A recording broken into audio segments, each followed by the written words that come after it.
వికీపీడియాలో ఆ పేరు లేదు, ఆ యొక్క డేట్ లేదు, ఏ చరిత్రములో ఆ డేట్ లేదు, బైబిల్లో ఆ డేట్ లేదు. అట్లయితే డిసెంబర్ 20 ఎట్లా దొరికినది? అది బాబిలోనియా పండుగ దినము, అది సూర్యదేవుని ఆరాధించే దినము.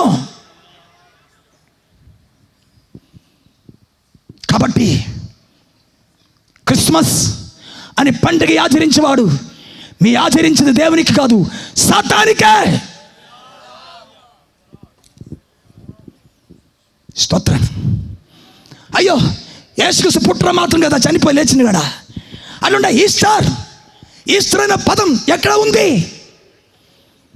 ఎక్కడ ఉంది? అది బాబిలోనే దేవత, ఈస్టర్ దేవత ఒక పండుగ ఈస్టర్గా మార్చినాడు. ఈ విధంగా అన్యుల ఆచారములు, పండుగలు, పద్ధతులు, విగ్రహారాధనయు, సమస్త విధమైన మూఢ నమ్మకములు క్రైస్తవత్వంలో ప్రవేశించినాడు. స్తోత్ర.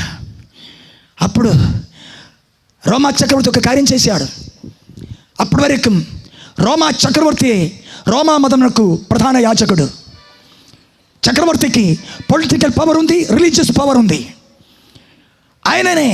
ఆయన సింహాసనంలో కూర్చున్నప్పుడు రాజవస్త్రం వేసుకుంటాడు, ఆయన గుడికి వెళ్ళినప్పుడు యాచకుని వస్త్రం వేసుకుంటాడు. ఈ విధంగా డబుల్ యాక్ట్ చేసేవాడే రోమన్ చక్రవర్తి. అయితే అప్పుడు నుండి చక్రవర్తి యొక్క మాట అన్నాడు.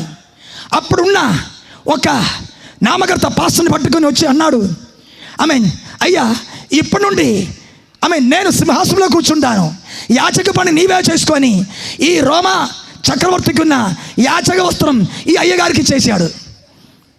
అతడే మొట్టమొదటి పోపు. He is the first pope of Roman. స్తోత్రం, స్తోత్రం. వాస్తవంగా క్రైస్తవత్వం పుట్టింది యెరూషలేములో.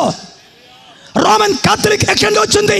రోమా మతములో నుండి వచ్చింది రోమన్ కాథలిక్. ఈ రోమన్ కాథలిక్ పిల్లలే వాక్యం చెప్తుంది, అది మహావేశ్యయు, వేశ్యలకు తల్లియు. ప్రకటన 17వ అధ్యాయంలో రాయబడి ఉన్నది. అన్ని నాకు ముఖ్యంగా ఆత్మసంబంధ విషయంలో లోతులకు వెళ్ళి వివరించాక టైం సరిపోలేదు నాకు. హల్లెలూయా, హల్లెలూయా.